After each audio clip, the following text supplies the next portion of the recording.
Welcome to season 2, episode 9. Thanks for joining, everybody. So I got 14 people in right now. I got Michael Oliver from the team. Thanks for joining. This week we got Wigglemuse on deck. Appreciate you joining, Wigglemuse. Hello. You ready to go at it? Sure. Cool, man. Hey, thanks. Wigglemuse, where do you live? Savannah, Georgia. Savannah. How'd you do through Isaiah? Was that the hurricane we just had? I didn't pay attention. It was so light. Yeah, it was pretty light for us too. I wasn't expecting anything to happen here. It generally misses up. We did have, a few in the last 5 years. Two sort of hit. One actually hit, and one looked like it was going to be bad, but wasn't so bad. Yeah, the storm scraped our coast. Its closest approach is 31 miles from where I live, but the whole left side of the storm was basically vacant. And so we actually had more rain 2 days after the storm went by than we did during the storm. So, yeah, I thought it might hit you. And usually we get a period of weird stillness, where the storm is sucking up everything to where it is away from where you are before it gets near you. And we didn't even get that. So it was just, we had a little bit of rain and some winds, but not even high winds. So it was no big deal. Yeah. But like Rudy was saying before we started, 2020 can go to hell, Kino said that. I'm over 2020. We are going to have an election that could possibly segue right into the apocalypse. So I don't know if the market is going to. There may be some effects that aren't in a normal year in the final quarter here. May the burn be in your favor, my friend. So, Wigglemuse, what do you do for a living? You could call me Andy. That's Andy. My name for the purpose of today, I guess. All right, Andy. What do you do for a living? Computer stuff. Computer stuff. Sort of like the next question you asked, how my parents will describe it is basically the same way I describe it. It's freelance. I only work for really one guy now. I used to have two main gigs, and one of them sort of dropped off. And I can't talk about it in detail because of confidentiality issues. But basically, I used to do a lot of web scraping, acquiring data and for people off of places that didn't make it easy to get their data for whatever reason, just bad APIs or no API. And it sort of segued into more of that, establishing an automated internet data pipeline from various sources, maintaining a database, making an interface for other clients of my client to be able to access things and put in it's boring stuff, and it has nothing to do with data science. Well, I would say gathering data, cleaning data, and preparing it for use is probably 80% of what we do. Well, yes. Okay. Well, I originally had been involved in, for myself, that's how I got into modeling 20 years ago in the 90s first, was through horse racing, through gambling. And oh, cool. That was really my initial interest in, I'm probably, well, some of you guys are getting up there, but I'm one of the older participants probably. So I was in my 20s in the 90s. And when I read about, and I was a film student, I was not a computer guy. I had been programming computers since I was in 8th grade, but it wasn't like a career thing for me. And I was a film student in Ithaca. And but when I read about genetic algorithms in the early 90s, I thought that was the coolest thing I'd ever heard of. And so I immediately started making my own things like that. And this was back in the days of 386 processors era. So, I mean, you couldn't do much, and so I just became really interested in sort of AI, what they used to call AI. Now it's a bit different, but it's kind of vague now, isn't it? Well, it was sort of vague then, but anything that wasn't straightforward I mean, they used to call expert systems like the cutting edge of AI, which is just a bunch of structured questions and answers to lead you to a good conclusion. That was, and there was a company called Connection Machines who had, 400 or 4,000 processors as a supercomputer in MIT, Cambridge, Massachusetts. They were a big deal. Stuff like that. Anyways, I was looking around for something to play with that, and I got into horse racing because there's basically no barrier to entry because I was broke, and stock market would have been a natural fit, but you have to have at least some money to be in the stock market, not $4. Whereas I was living in Los Angeles at the time, and I could actually go down to the track with $10 and my little printouts and do stuff. So I did that for a long time, trying to make models for horse racing. And I was interested in that problem because you couldn't cheat. It was a hard problem like this. It's actually quite a bit harder than what we do here. And so I would know if I was like getting real results because I would read all of these papers, with the academics, and they come up with their ideas, which are often good ideas, but their results are basically easy crap killer half the time. Easy killer. No, okay. So they're. So do you still do horse racing stuff for fun? What do you do for fun? No, I gave up horse racing. The horse racing industry in the United States, at least, is such a disaster. I mean, it was already in decline in the 90s, but it's just, it's a shrinking pie, and the political interests start to bicker and fight each other. So, and they make all these myopic, idiotic decisions. So cheating, drug cheating is rampant, and it's just a terrible thing. So I got out of that eventually, and once the internet came along, my wife and I had opened up a couple of e-commerce businesses and things like that, and we were doing pretty well up until 2008, and that destroyed our business basically. So before that, I didn't work for anybody for, I don't know, 10 years or so. And then, and so around that time when our business went to crap, I was like, geez, I'm gonna have to get a real job or, at least work for other people. So I started getting on the freelance sites with the skill set that I had been using anyways for my own things, which was web scraping and data pipeline. I did a little bit of that just for other people in the horse racing world. But so one thing led to another, and I got a few steady gigs that actually pay me decently, and I've been doing those for a long time. And I also do photography because I was a film and photography student, and I never really did filmmaking professionally, but I do photography just what like is art. With this really high correlation of participants in photography as a hobby? I just find that very interesting because Kino did photography. Rudy, did you say you did photography too? JRB does photography. I do. Like, it's just a whole bunch of people doing photography. Well, it's very interesting. I think it's just that the hobby is so expensive that if you're not in a high-paying job, you just can't get into photography. I do photography at a level that it almost pays for itself if I stop buying lenses. There it is. Yep.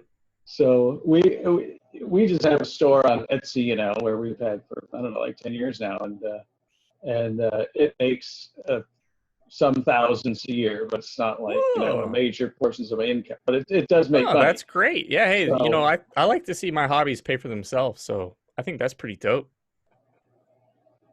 Mad respect. Have you done any photography competitions? No. Once in a while I think about it, and basically when I take a picture that I think is good enough, I just want to sell it. Why would I put it in a contest or something?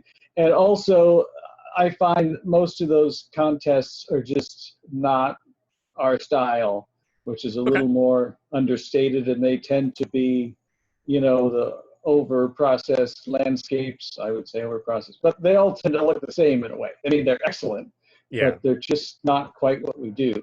And I've been trying to get more into wildlife photography, but I'm just not at the level and don't have the equipment. Some of the equipment, but it's tough at the real tough thing. But I mean, that's the other thing I do for fun is go hiking and backpacking and get out in the woods and hike around in the forest. But cool. Well, that's neat. Let's talk about the tournament a bit. When did you start participating? I mean, I have your account open, but I'm pretty sure that's not your first account. According to looking at these tabs myself, it looks like Wigglemuse was the original one in 2018. But I opened all of these main three within a month or two of each other. But I did it originally around the Bernie era, and then for a few months, and then we switched to the 5 tournaments, and that was in late 2008. I've been doing it for 2 or 3 months. In fact, when you sent me the questions on the chat, it brought up an old chat from me and you where you had asked me about something I'd said in chat back when I was Mentortone.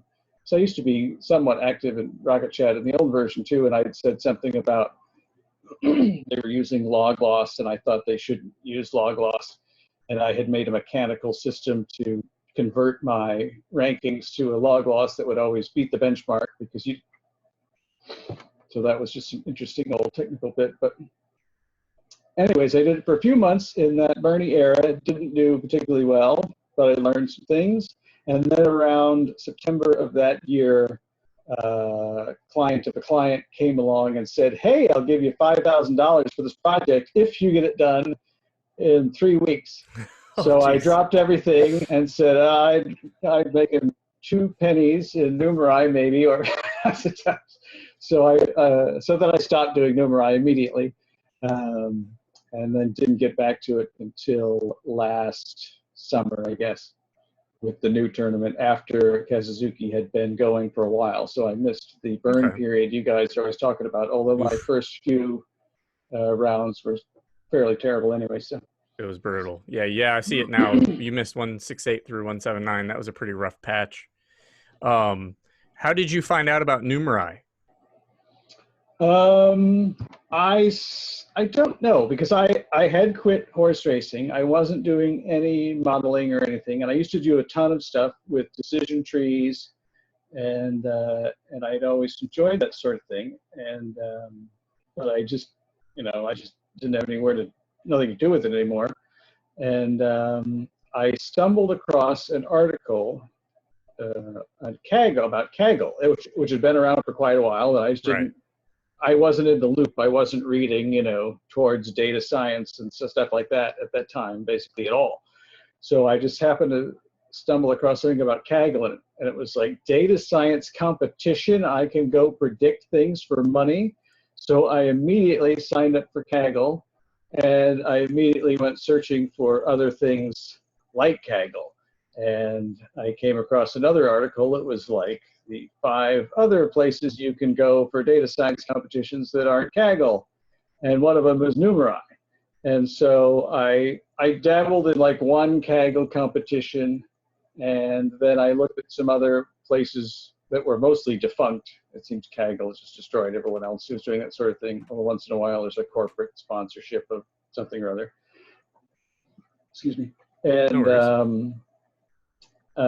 I looked at the Numerai, what they were doing, and it just seemed like a perfect fit for me, because it was very similar to the horse racing problem, where you're taking a table of data that's ready for you, which again is very nice, because can't beat clean data. Cleaning is just the worst. And predicting something in the future that hasn't happened yet, which is my favorite thing to do. Like a lot of the Kaggle competitions are other machine learning and data science stuff, which is stuff I'm just not interested in. Computer vision, and there's a ton of that. But like identifying faces or objects, it's cool technology. I'm just not interested in it. I agree with you. I am very interested in anything that isn't visual, that's just numbers. I'm not like trying to interpret a picture, because that's just annoying. And predicting the future, forecasting. That to me it's got an element of challenge and fun to it. And again, you can't cheat. Right. That's exactly right. Now that you've been in the tournament a while, what do you wish you had known when you started out? I've learned a lot lately, or in this last 6 months or so. But if I had known it already, I would just be learning some different thing. So for me, half the fun is just learning stuff. So there's a few dumb things I wasted time on, but basically nothing. I would just be going through the process at a different point, and I'd be satisfied with that. So do you agree with me? Like, part of the struggle is the reward. Yes, I think what you're saying. Yeah, well, in terms of learning, right? So I asked you, the question specifically is like, what do you wish you had known when you started out? And your answer was like, well, I don't think I would change anything because the learning was fun for me. And so if that's true, what I mean to say is like, so that struggle is the reward. Yes. You learn something in the process. And if I had known everything I know now, then it would just be a different struggle. The struggle for the next 6 months is going to be different, but will feel the same in a way. If I had done something colossally stupid and bet my house and lost it, then I would have a different answer. Well, that's the truth. Also, I don't have a house because I'm generally poor, so I don't have that problem. Hey, you know, I can relate to that as a PhD student. I'm renting, got a small place here in Boca. But so what programming language do you use for the tournament, and why do you use that programming language? I use R pretty much exclusively for Numerai. I don't use R for anything else. For all my other stuff. Because R is for stats and for data stuff. And that's the only thing I'm doing. The Numerai is the only stuff I'm doing that's appropriate for R. And I don't know Python, as I keep pointing out, and I really ought to learn, but it's been like on my to-do list for since Python 2.7-ish era. So it ports really easily. You can actually use there's a bunch of packages that you can use. Yeah, I know I can actually run Python. I'm sure I would have no problem with Python. I mean, I've learned a number of languages in a weekend, more or less, to get the basics. I mean, I can program, so if you know one, you can get one going pretty quick. So it's always just, do I want to sit down and learn Python, or it helps if I'm forced into it. Like right now, I'm pretty good at R. I've gotten pretty good at R, you know, if I have a problem that R can solve, or some other programming language should solve for me right now, then I'll probably just let's go work on the program instead of learning this whole thing. But there's so much stuff that goes through Python. I think once I get into neural networks finally, which I don't do at all, then Python will be the way to go. Although it's not, again, strictly necessary, but it's just smart to know what people are talking about most of the time. Well, now that we know you do R, why don't you start throwing up some example notebooks in R?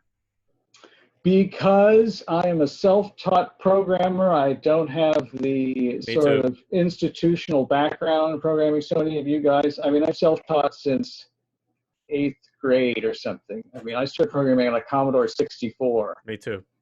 And well, not that part, but like I've taken a few computer classes along the way when I needed an easy class to take, because I was already like way ahead of everybody. But you can't take the advanced classes without taking the easy classes. And so I did that a couple of times, but I don't even remember. Yeah. So Andy, I got a question for you. But to get to your answer is stuff like I don't even know how to make a notebook or use GitHub, or hardly. So that's another tutorial I have to go through, and I just haven't bothered. Well, maybe a forum post, and somebody can help you put it on a notebook. I have a question, because I get a lot of feedback that some of the most helpful part is when users give their top 3 tips for the tournament. And while we get a lot of the same answers and they're very helpful, what are your top 3 tips for the folks out there? Wait, I'm reading JRB's chat where he's saying something from a long time ago. Oh yeah, and don't forget to post your Etsy. About the connection machines and thinking machines. Yeah, that sounds right. Probably true. What? That's okay. The the feedback that I get from people that read our summaries and check out office hours, they really like to hear the top 3 tips from current participants as to what are your top 3 tips for the tournament. Do they now? Oh yes, best part. Tip number 1 is that there's no reason I can think of you should listen to me. Tip number 2 is that if you must, I am rather reckless. Like I put up my 3 stake models that I knew weren't all that great and staked a little bit on them. I was totally stupid about it, and then basically made myself a race, whereas to see how fast I could improve the worst one and then the other worst one and the other worst one before my stake was totally destroyed.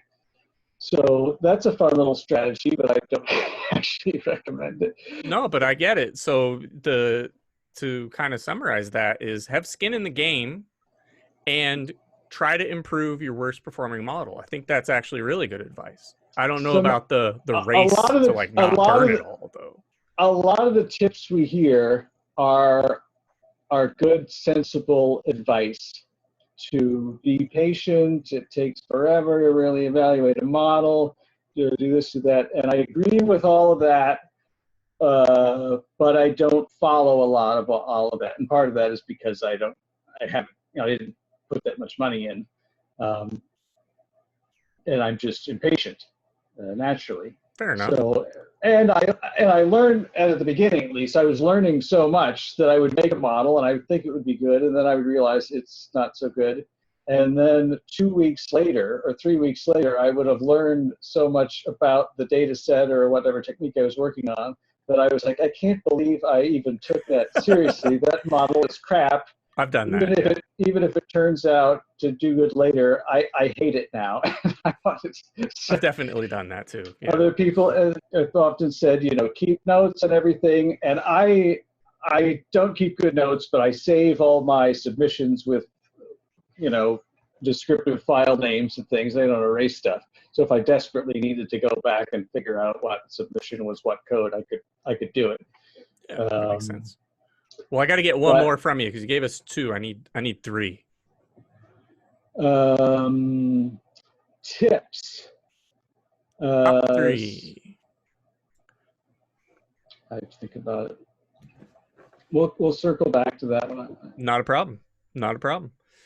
So here's your chance for infamy. And so far, we've had some pretty good ones actually. But if you could have a billboard with anything on it, what would your billboard say, and why does it say it? All right. This question is so vague. Yeah. It has no context. It sounds like it's asking, what would you put on a T-shirt that you were wearing? But It's not quite that. It almost sounds like you're asking, what is your life philosophy that you would put? But it's a billboard, and I guess I think too literally, but what do you mean a billboard? It's an undisclosed location. Yep. If it's I your had billboard. I would sell it for advertising like any sensible Okay, so your billboard says for sale. If it was really a billboard. Yes, and it depending on where it was. If it was in the middle of Los Angeles, on top of a building, maybe I would do like Angeline used to do back in the 90s. That's probably an old reference. And I would just say Wigglemuse, and I would sit there in a pink convertible, and I'd just be like, nice.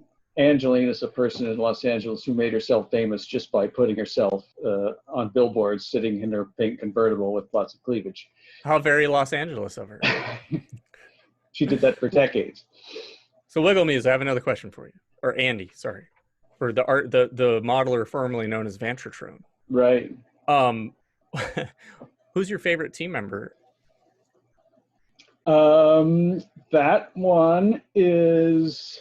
Who's even here today? Nobody. NJ is my favorite team member, obviously. NJ, clearly. Duh. NJ clearly actually runs the place. I think so. I'll tell you what. I don't have any interaction with anybody other than Mike P. and Sly Fox, Anson. And I think I would actually have to go with Mike P at this point because he gets stuff done. Wait, are you revoking your vote for NJ? And you just said she's the boss. You sure you want to piss off the boss? Yes. Okay, It's NJ, fine. you're fired. Mike P. He's a hustler. What's that? I said Mike P deserves it. He's a hustler.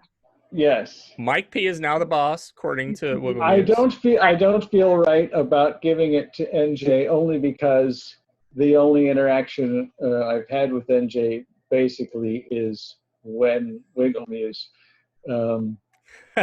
Hey man, she hooked you up now that I think about it, because she definitely gave you the first blue question in the history of the Slidos. Right. Even over fireside chats, I have to point that out. Even for the firesides, there was never a blue question.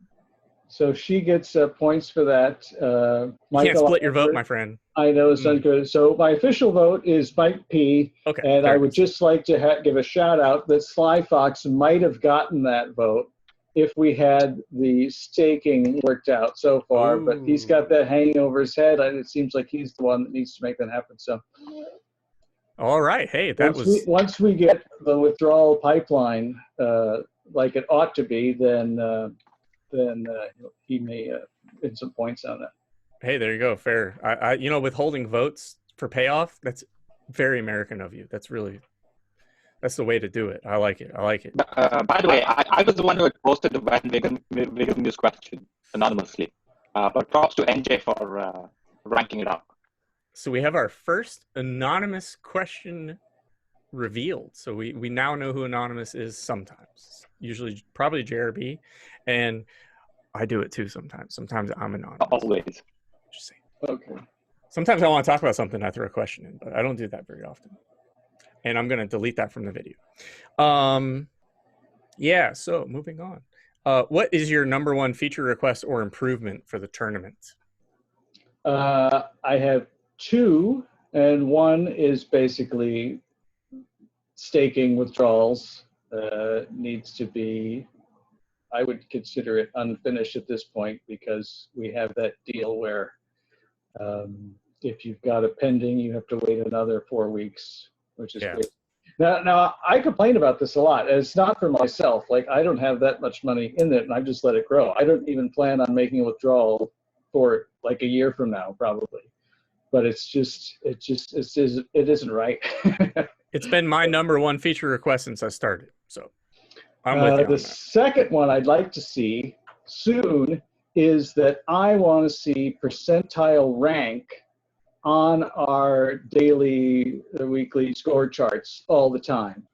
I look at that every day. And if you look at, in other words, if you look at like that dashboard that, what's his name made, somebody, the AI guy from HGO, I forget his actual name if I know it. It's like compare all your models, and all the models, everyone's go more or less the same because they go with the market, and that's how it's always going to be. So I want to see that detrended line where 0 is the median value or the mean value for that round, and we get to see where we're doing in relation to everyone else all the time. That's hugely informative, especially with people the way they argue about MMC. I think somewhat in a vacuum. They never know what rank they are, and it makes a big difference. If you're, I think people's idea that they're gonna like get a 0.2 core every round and be consistent is a total fantasy. It's always going to be highly relative to where the whole market is. Yep. Except for, we talk in generalities in here about sort of normal models that I think most of us are making.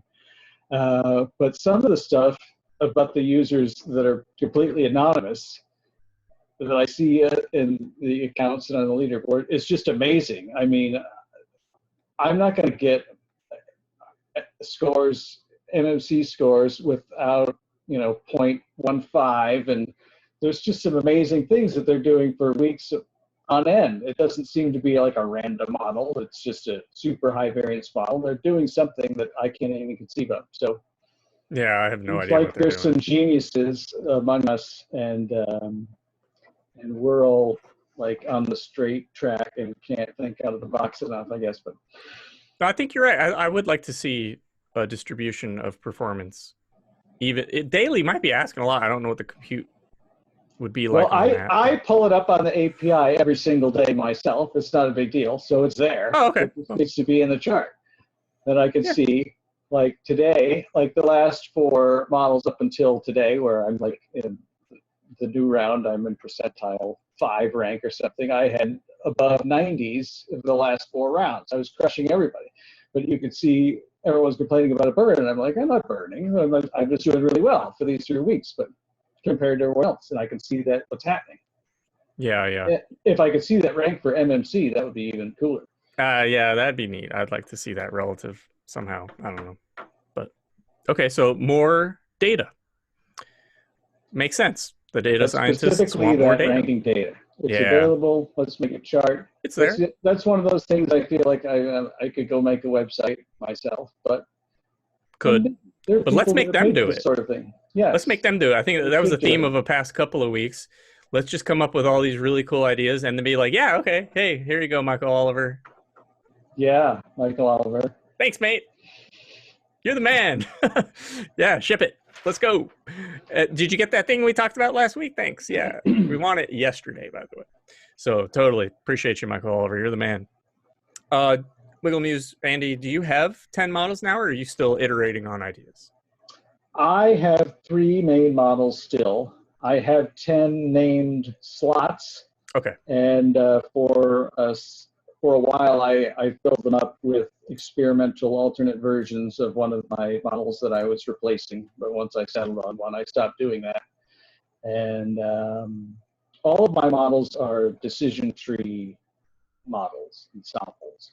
And they're all optimized in different ways and different things, but they're all similar in general concept. And I wanted to get away from that because I'm running out of ideas along those lines.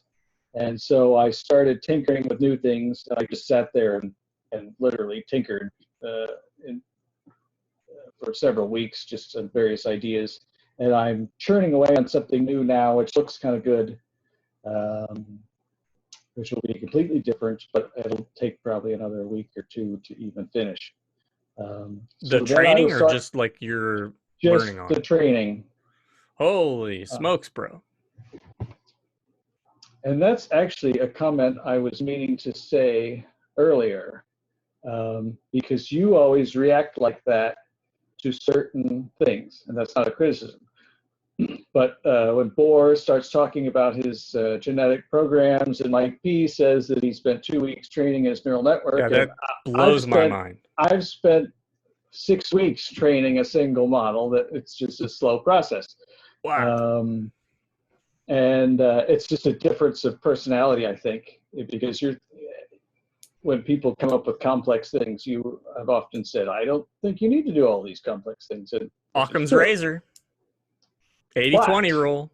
But what you're missing is, for some of us, that is actually just like a fun time to watch these things. I'm just afraid like my computer is going to unplug. My cat's going to walk on the keyboard. A lightning bolt's going to knock it out. As it goes along. It's not in my case anyways, you're never going to lose more than a couple of hours work at the most if it unplugs. But it's doing one thing after another. It's just got a very long list. Yeah, sure. Yeah, you said you took 6 weeks to train a model. What's the bottleneck there? Is it the human component or is it the machine component that's the bottleneck? You're breaking up there, but I think you said, what was the bottleneck? Right.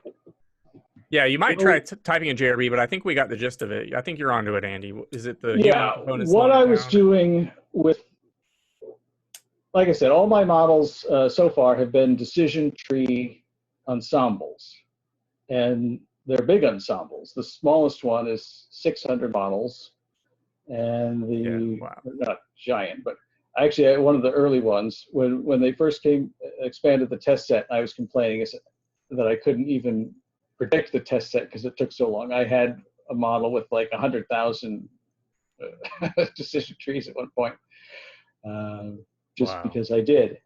But I got rid of that one. It was just too unwieldy. Anyways, I mean, I've got like 1,200 models in my biggest one now.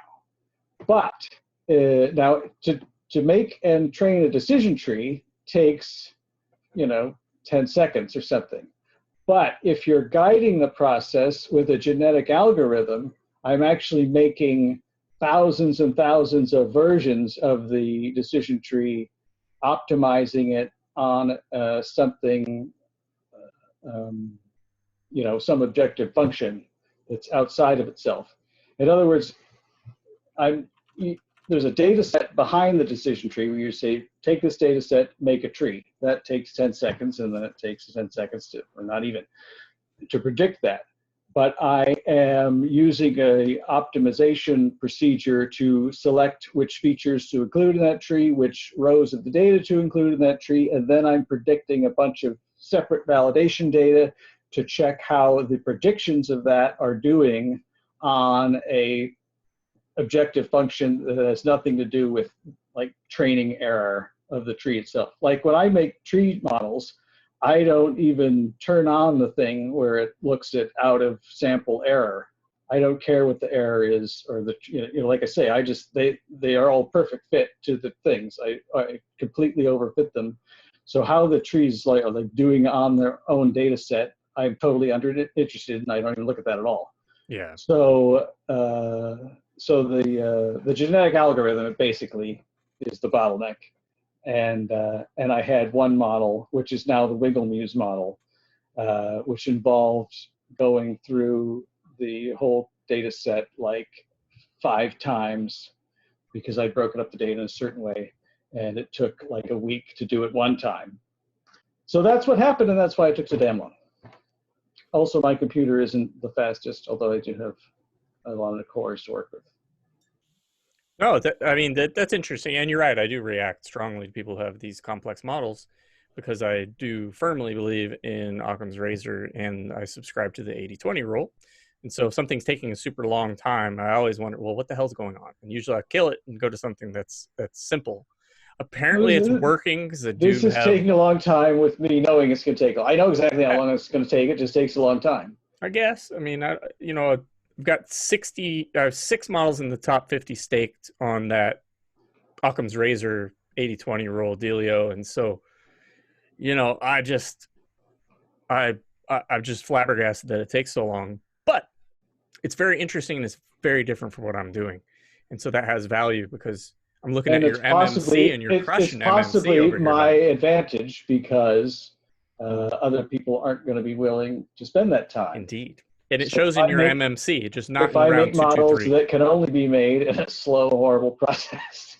No, it has value. Not very many people are going to make them. Yes, my ranking should be helped by the MMC addition because I've got one model that was out of the top 100, back to the top 100 staked now. The other 2 are in the top 200, but they're all in the top 60 staked MMC. Mm-hmm. So your MMC is crushing it, by the way. Although today was very bad on most of them. So it's only day one. We'll see. It was also bad on the second and third rounds. Although round 220, which is actually the only one I care about, the next one coming up was actually not that bad. So. Yeah. No, like I said, I was just looking at your page for the Wigglemuse model, and it's very high MMC. Wigglemuse is the worst model. Sure. My best model is Project, which is like 93 now or something like that. And that one's in the top 25 MMC, I think. Cool. I have a question for you. What advice would you give to someone who wants to become a data scientist? I would not give them advice. I would say, I'm not a data scientist. I do this Numerai thing for fun. If you want professional advice, honestly, it sounds like a dull career. Okay. You're going to be cleaning a lot of data and doing a lot of stuff you don't want to be doing. It sounds like cool shit, and it isn't for most people unless you're like working at Numerai or something. I don't know. Yeah, Michael Oliver, how much time do you spend cleaning data? Thankfully, none right now. Okay. But, all right. Yeah, when we get new data sets, that may change. But in your previous job, it was a lot of time, wasn't it? Yeah. Yeah. Okay. Which is true, basically for everybody. And as a PhD student, I do all the data cleaning for my advisors. So, I can't wait to be a professor and have PhD students working under me because I'll make them do it. Rudy, are you at that stage yet? I do have students, but yeah, I don't deal with a lot of data cleaning and things. Yeah, in astronomy, goals. the data you get is pretty clean when it gets to you in the first place. Yeah.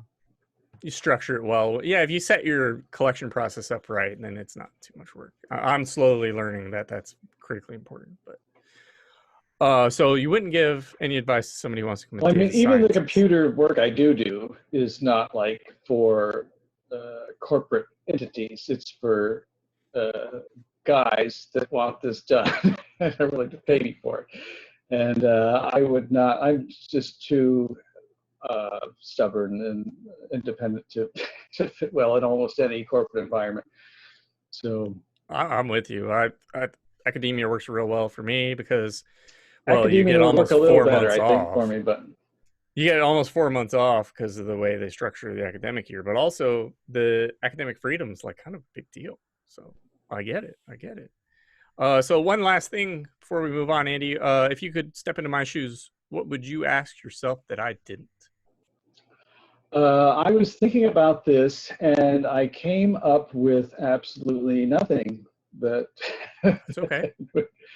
I wish I had something really interesting that I've just been dying to tell everyone. Well, your Etsy link is definitely something that needs to go into chat. My Etsy link It has been asked for. is Humboldt. Let me type this out. Yeah. Go ahead. I'm going to queue up the Street. Slido questions. Get those open real quick. And that is, let me copy and paste that. So the actual full link is this.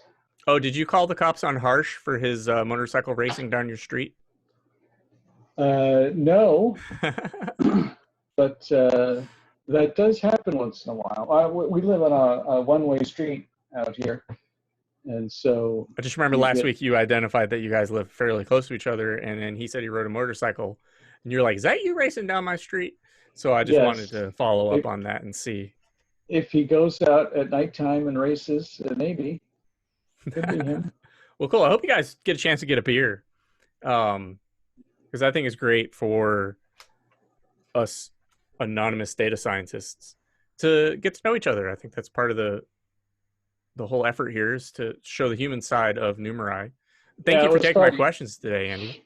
I think Harsh said he was 24. He was also a film student. I was a film student. And I realized I had graduated from Ithaca College in 1992, which would be 4 years before he was born.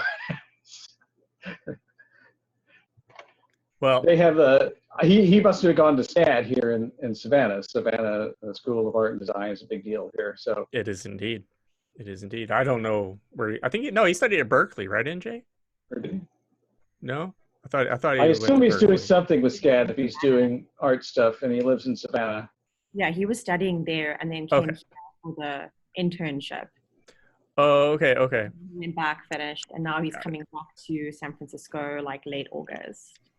Yeah, I've only lived here since 2014, and we lived here for basically no particular reason because I work on the internet and we could live anywhere. And we were living in Denver and we were renting there. And we sort of got kicked out of the place we were in because the landlord sold it to a different landlord and the prices were going through the roof.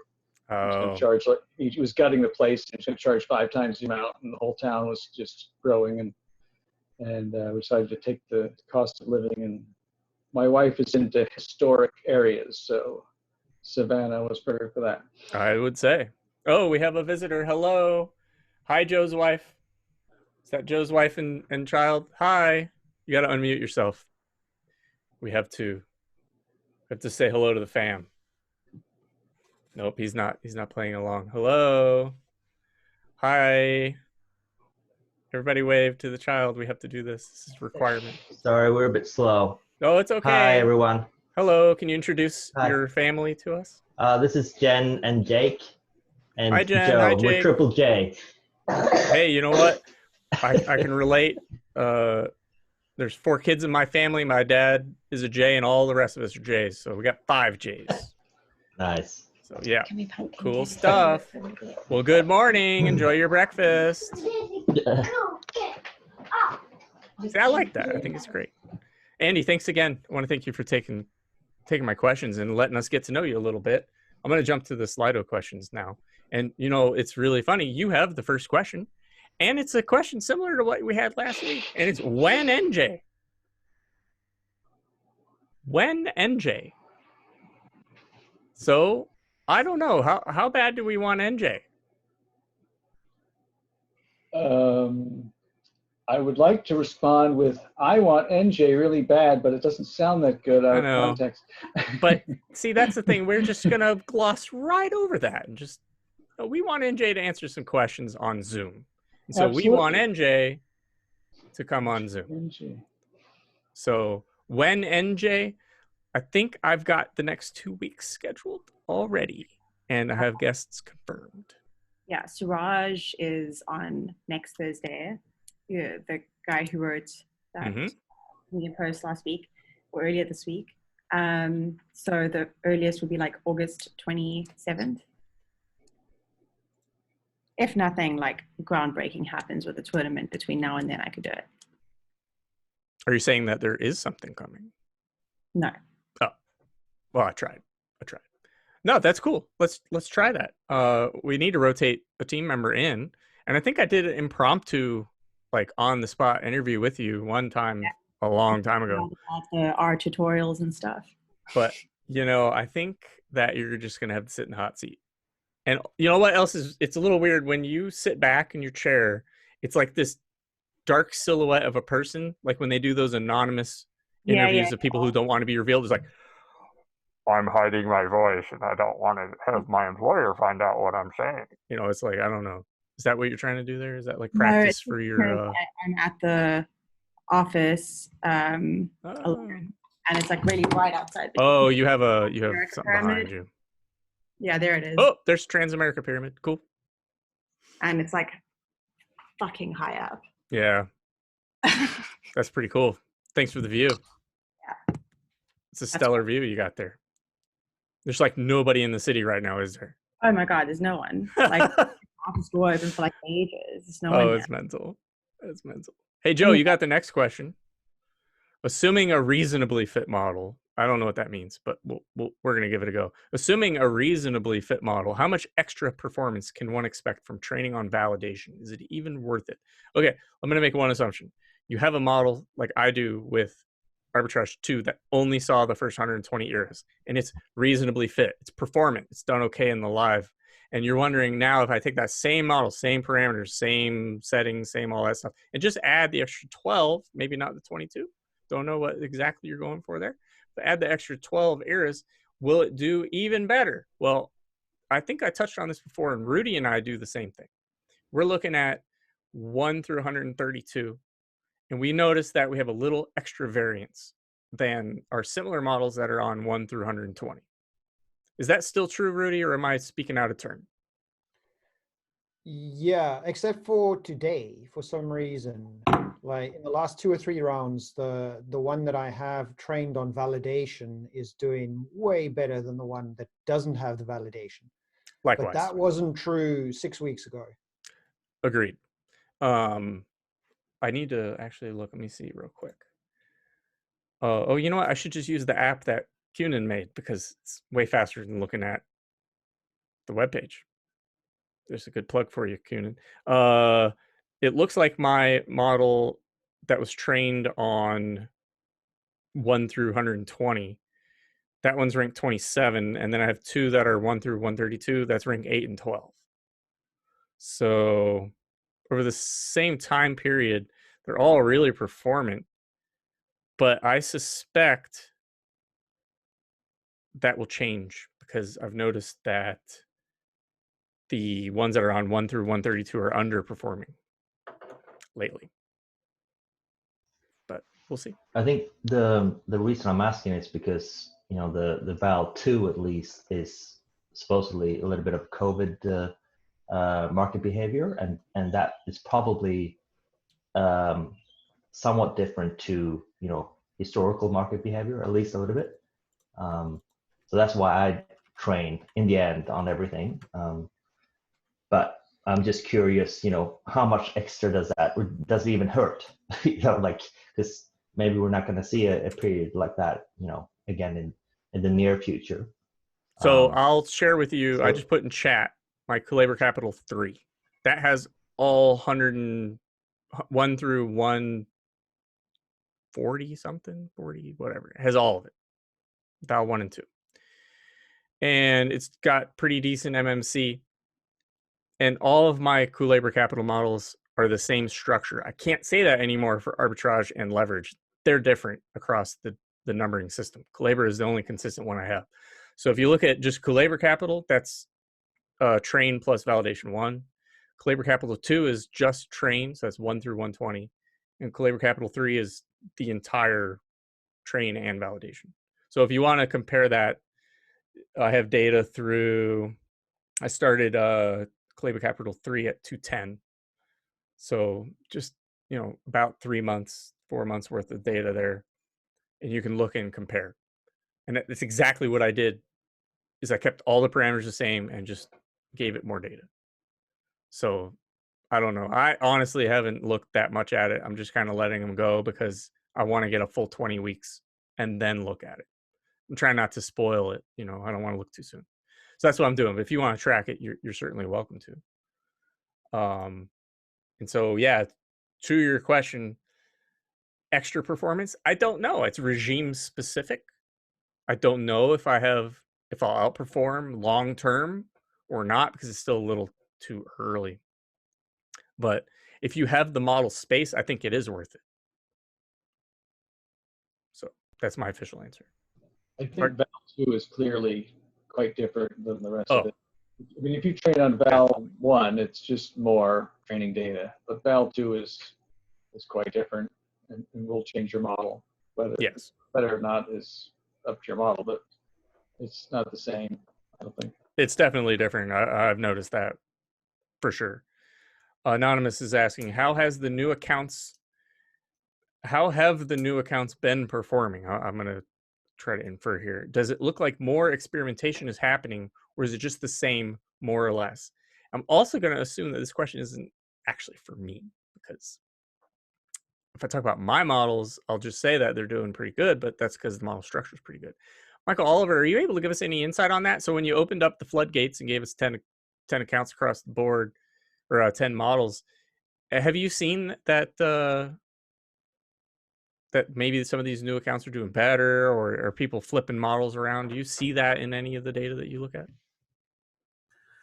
I think, let's see. I mean, yeah. I think on average, things are getting slightly better. There's definitely, I think, more variance too, which is sometimes a problem for us in some ways.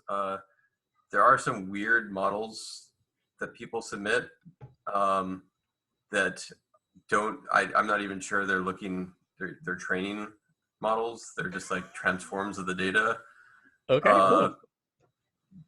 Which I don't think is particularly a good idea. I would say that. For the record, Michael Oliver suggests that you don't just transform the data and submit it. Yeah, because it's not a useful signal necessarily. Just because as Mike P keeps like reminding people, different isn't always good. Just because something is unique doesn't mean it's good. And we want things that are different and good. You just want it all. We know. Yeah, of course. Yeah, and that's why we want you to make things for us and ship it faster than you're able. But there's an infinite number of ways to be different and bad. Yes. And so we don't want those things.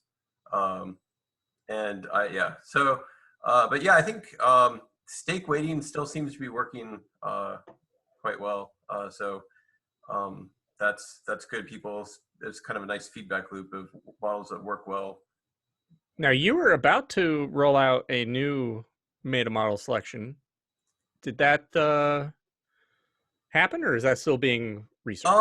So we did change the meta model. It didn't end up being as big of a change as we initially thought we were going to do. We switched to something else that's pretty similar to what we were doing before, but it's it's still, yeah, stake weighted. Stake weighted. Okay. I was just curious because I know you mentioned that it was possibly rolling out, and I kind of forgot, to be honest, but just popped up while you're talking about it. So thanks. Joe's got a question again. What's a good value for feature exposure? Maybe you can help me out on that, Michael Oliver. I can just say that arbitrage has, oh crap, what did I do with that? Oh, here it is.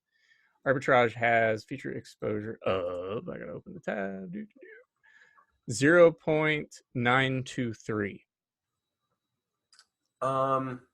Yeah, I can tell you the feature exposure of my highest model right now, which is MDO. And that, I believe, is a feature exposure of like 0.0855, and NMRO has 0.0778, I think. Yeah, I think the takeaway here is that that's not a hard and fast one metric to rule at all, right? NMRO is 0.0823, and NEM is like 0.076. Yeah, that's I think too high, you're gonna have more variance. Too low, you're gonna have too low of a mean.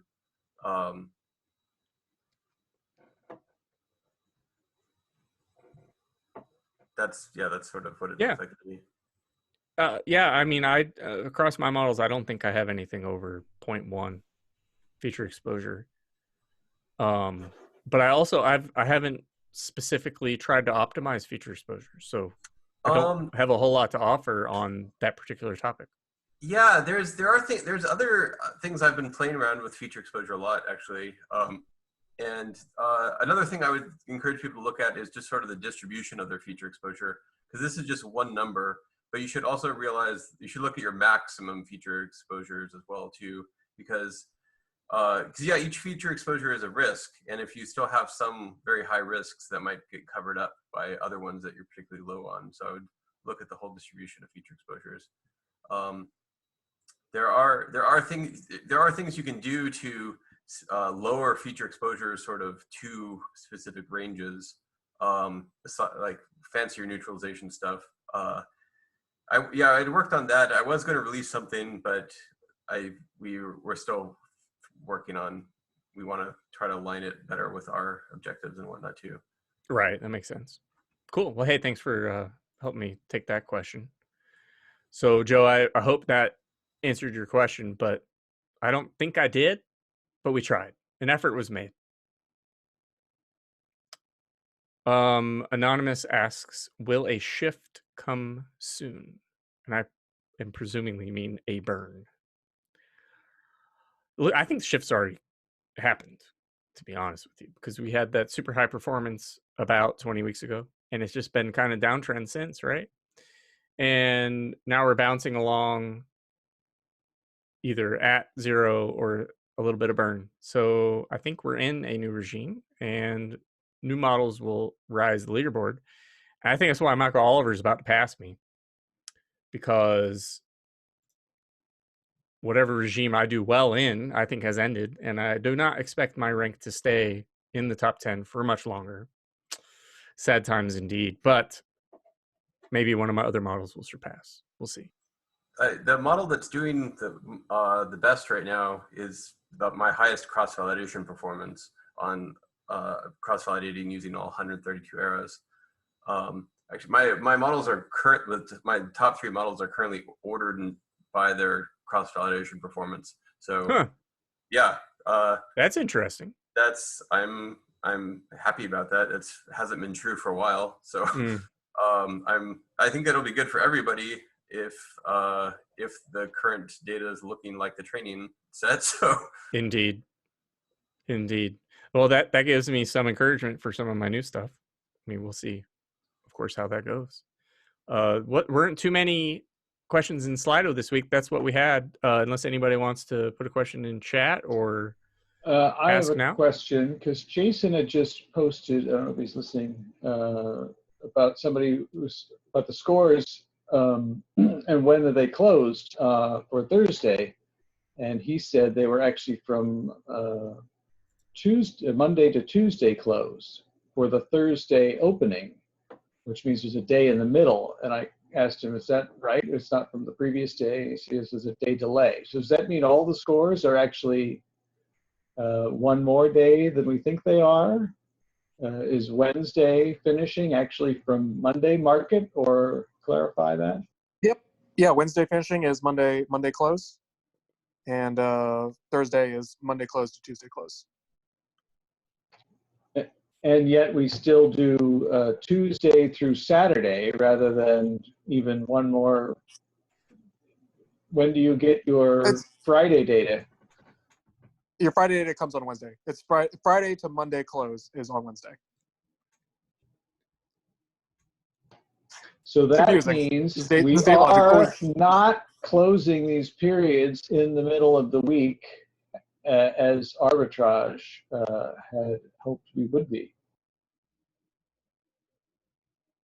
I'm watching Jason. It's it's always been Mondays. So it's all about the Mondays because that's when we trade the market.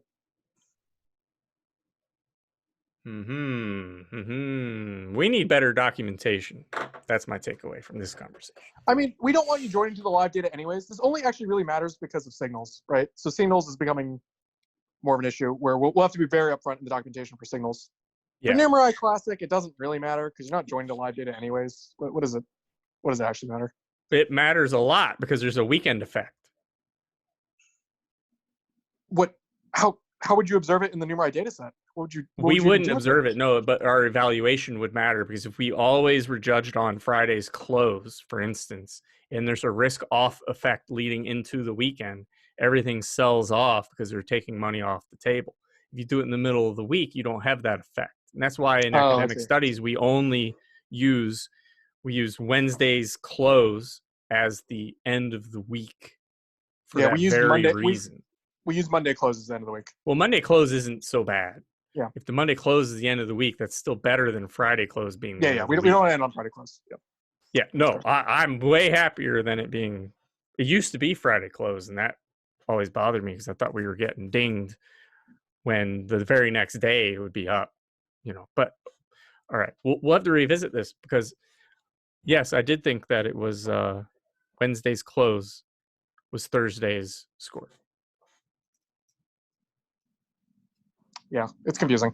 No, it's fine. Just document it. That's my big ask is just document all the things. You're killing me, arbitrage. You're killing Michael me. Oliver, you can just deliver it in 2 hours from now. We'd appreciate it. That shouldn't be a problem, right? You didn't have anything else pending, clearly. Yeah, that is an important thing because for scores and payouts, the only ones that matter are Wednesday, really. The rest is just something to look at. That's true. Yeah, that's true. It's important. I mean, it's not that important that we know exactly what it is, but if there's a big effect where some days are just not representative of the truth, and that's what we're predicting. And yes, I wonder is all of the all of the training data like verifiably from a certain day of the week, or is it more errors 1 through 120? Is it just a month, or is it always on that right day? I'm gonna bet we get silence on that one. Yeah, I don't even know how to answer that. Yeah, I don't think.